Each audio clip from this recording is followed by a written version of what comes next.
So let's chat. Let's chat about the soul trait of calm, the any of the concepts that we talked about. What are your thoughts? Anybody? So we talked about communication, right? When we're in the room with people who are not communicating well, it's stressful, and our children are sensitive.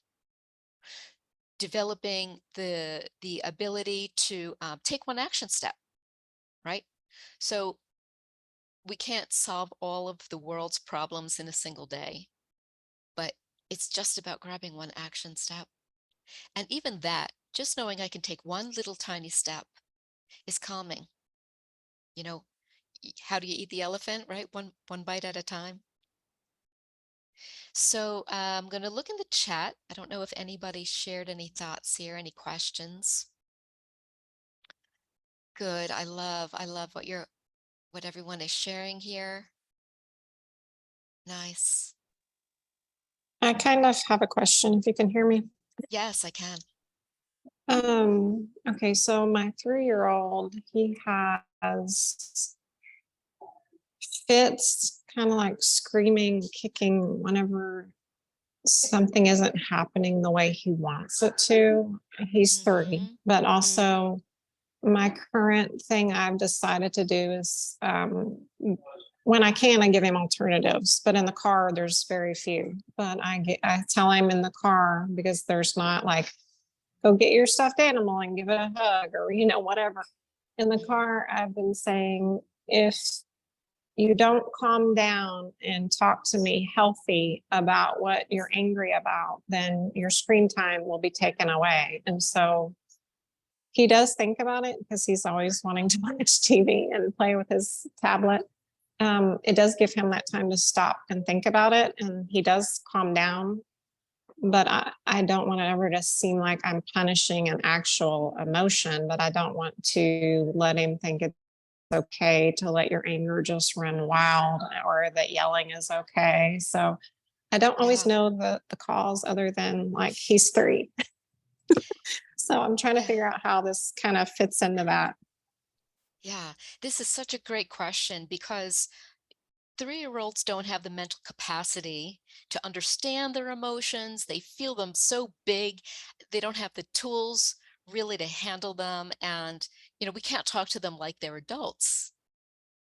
But that doesn't mean that it's just let them run wild with their emotions because that's painful. It's painful for them. It's painful for us. A strong emotion left on its own will spiral out of control and becomes traumatic. So we don't want that for our children either. The other thing to keep on the radar is that it can be very easy to make media, right? TV, screen time, or snacks the reward for managing emotions. And that's tricky because it makes those things that we're later going to want to limit looking like a reward all along.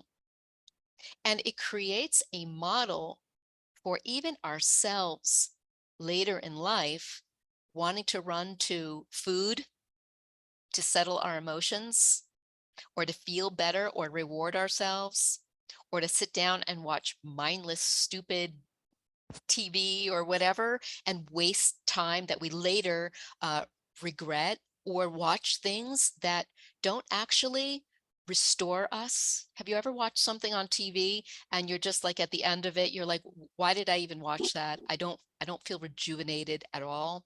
So although those things are powerful motivators for a young child, it's like the carrot, the dangling carrot. Children are motivated by pleasure and by discomfort resistance, right?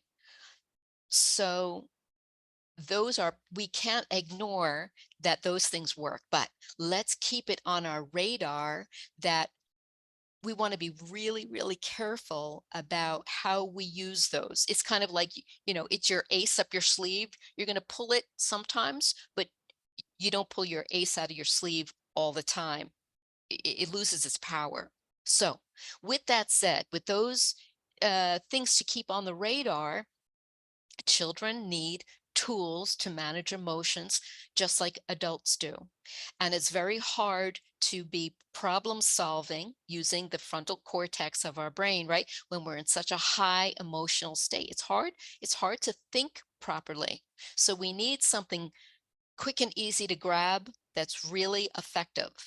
And it's about training, overriding the brain, right? Which is so weird that, you have the left and right hemisphere and one side can like outwit the other side. Right? How that works is just crazy, but breathing. We all hear about breathing techniques, and I know many of us, Simi is talking about it, I'm talking about it. You hear about it in yoga, but I just want to make sure everybody understands why breathing is so effective. It's short and simple. Even for the 3-year-old, the body is wired for self preservation, right? It's very primitive in that regard.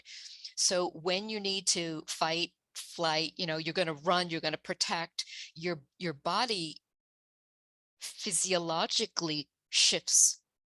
Your heartbeat goes faster, your breathing gets shallow, your blood goes to the extremities, right? So that you can do all those defense moves. So, how do you override that natural, strong inclination? Forcing yourself to breathe deep because you can't be in fight, flight, or freeze when you are breathing deeply. It's how we trick the brain. So belly breathing, right? When we breathe deeply from our belly out, really far out, even if you do that now, if you put your hand on your belly and push your belly out as far as you can, it pulls your diaphragm down. He wouldn't do breathing or take a drink. Maybe it already went too far. Yes, I'm just reading the comment on this very topic. The trick, and I'm so glad you mentioned that, Alicia, is that the trick is to see it coming. The sooner you can head off the behavior, the easier it is to reset. If behavior is allowed to extend for too long, we have to use another method, and I'll talk about that in a moment. But anyway, just to finish up the idea on this deep breathing is when you push out with your belly, the diaphragm comes down, which allows the lungs to expand to capture more oxygen, which allows oxygen to flow through, like you can practically feel it flowing through the body, and that is calming. At that point, we can connect in the emotion. The emotions have settled down just enough to now activate the logical problem solving portion of the brain and say, hey, I know this isn't going your way. I know that feeling too. I remember when, and you tell a story. Kids love stories. And the crazier the story, the more fascinated they are. And at that point, you have their brain. You have redirected. That's a win. Let's talk for a moment about what happens when we have not been able to address the issue at the earliest signs. For whatever reason, our child has been spiraling. Now they are in full blown meltdown. There are two types of meltdowns. We don't really have the time to get fully into them, but one is an emotional meltdown. The other is a logical meltdown. They have different symptoms, different reasons, and different solutions. For now, let's talk about the emotional meltdown, since that is so typical for the toddler and really any young child, but particularly the toddler. They've spiraled out of control. They've shut down. They're not really listening. They don't have the physical signs of an emotional tantrum or lack of control in the limbs. The body is, they're in a puddle on the floor. They're just like, dead weight. Um, they're not communicating. They're not speaking, right? So you don't really get clear words. You can't have a conversation with them in this state whatsoever. and you can't reach them. Their brain has got stuck in a loop. I call it a thought loop. Um, it's just basically, I didn't get what I want, and there is nothing else that will do. Stuck in a thought loop. This is one way, just one way, that is very effective for the child who has reached that state. Sudden change of environment, sudden change to the five senses. This is the reason why sometimes when we're upset, we go and wash our face. It's the water on the face, it's that sensation on our skin, one of our senses, that's just enough to get our brain out of that spiral, right? That's what adults do. It works, it can work for a child. Washing just a cold water on the face, going outside, change of environment. It might be really cold outside or very bright outside. Sometimes just turning off the light and just standing there. That change from it was light and now it's pitch black is enough to uh, just reset the brain ever so quickly, right? And then you turn the light back on, and now we have a gap, an open doorway to talk. Some children, when they get to a very, very bad place, right? And only you know, get a cool water bath running, get them in the bathtub, kicking and screaming like ballistic. We don't want our children to be in a trauma state. Cool bath, get those clothes off, put them in the bathtub. It's such a sensory change, such a sensory shift that the brain will stop, get out of its thought loop. These are really powerful, effective ways. On a small scale, we see when mom takes her child over to a quiet corner, in a very subtle way, that's the same principle. We're removing the environment. In the car, maybe pulling over and stopping the car. Absolutely. Absolutely. Absolutely. There are times when we can't do anything. Certain situations where you're at the grocery store, you're standing on line, you've got to get the milk before you go home. You can't get out of line, you can't do anything. And then you're basically mentally going to shift into, I understand the situation. I have made a conscious decision to let my child continue the behavior so that I can get this one action done, and then we'll move on. We'll deal with it as soon as possible. That's parenting too. That's real life too. What's important in that situation where you can't do anything, maybe you're on the highway and there is no shoulder of the road, is just how we as the parent um, lock in to a mindset that's going to help us get through the situation, which is, I can't do anything. I'm going to allow my child to continue crying while I get from point A to point B, and then I will address this. I have the tools to address it as soon as I'm able. That's still that's still the parent in control. That energy, that confidence is not wasted. It's not wasted.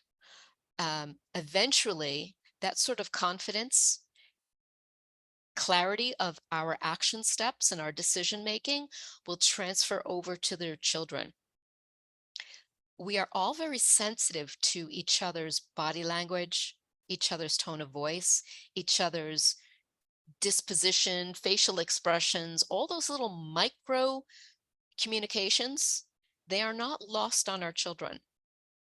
We sometimes forget how perceptive they are, or we think we're not having an impact if we don't see the results we're looking for right away. But it's there.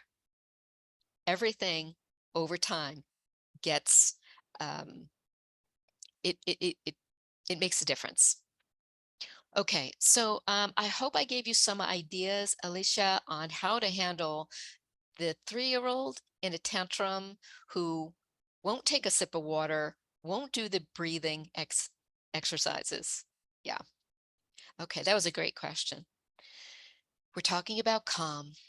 We're talking about maintaining our own calm, how to get back to calm, how to role model calm, and how to equip our children to have those tools so that they can take ownership of their calm. More questions?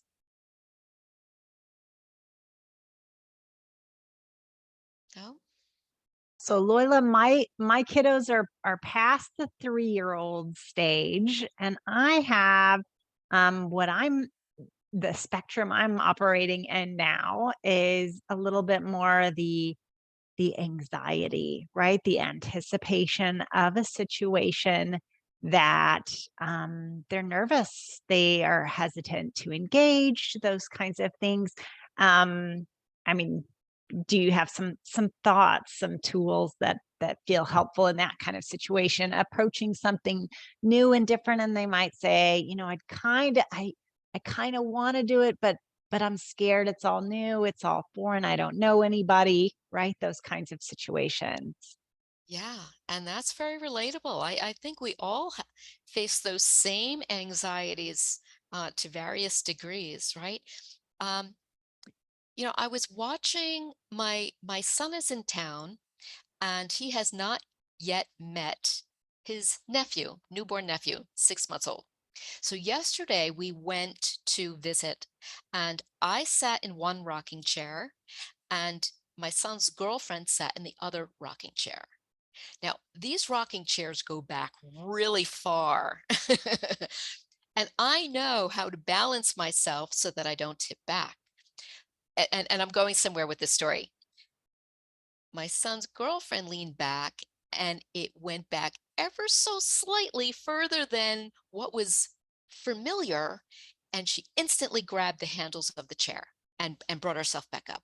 Like that's how sensitive the brain is to something unexpected, unanticipated, and new. And we do things that they're not really logical. Grabbing the handlebars of the rocking chair wouldn't make a difference if it was actually tipping back, right? But but we have these instincts. And I think helping our children understand that what they're feeling is normal, explain why it would be a normal feeling. What we're doing is we're normalizing the feeling. This is not a unique situation. Lots of people feel this way. This is why, right? And while we're still in a logical place in our brain, let's problem solve. Can we take a little action step?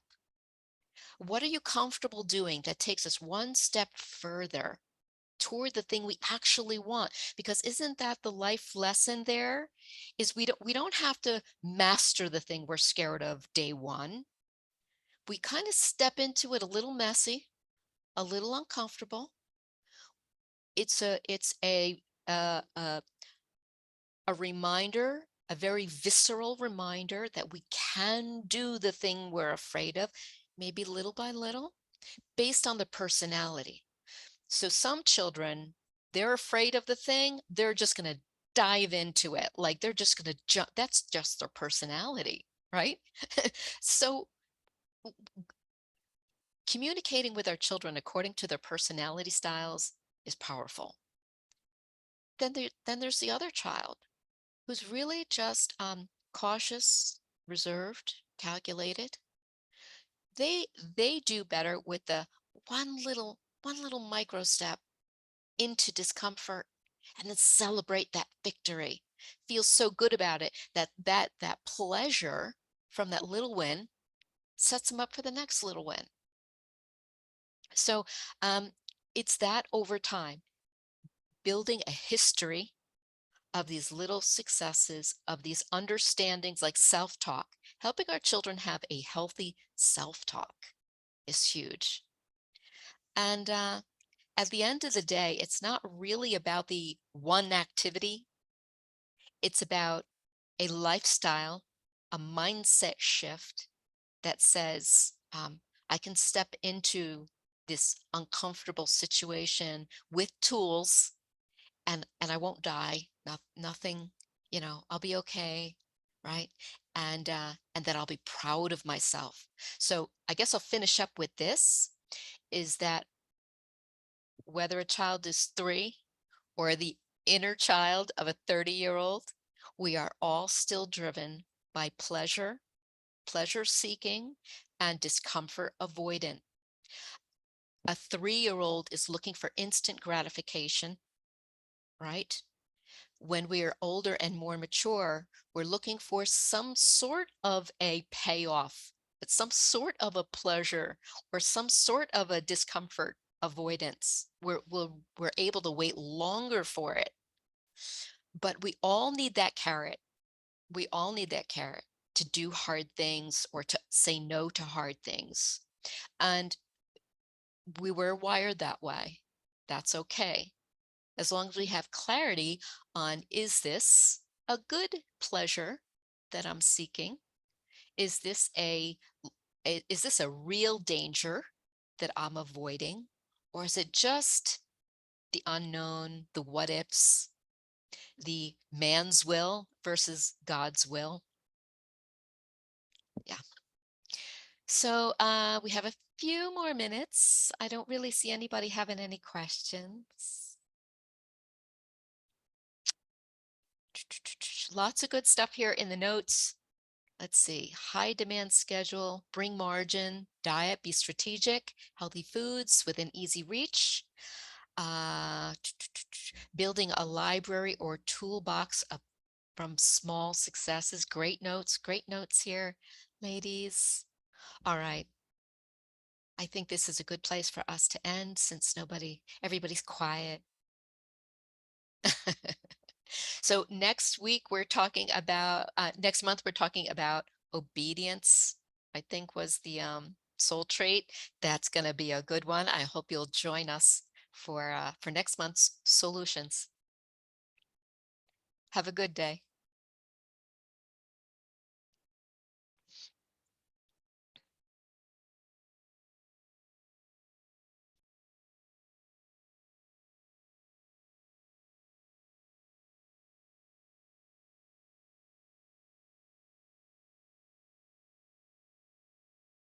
Bye. Bye, Marion. Good to see you again, hon.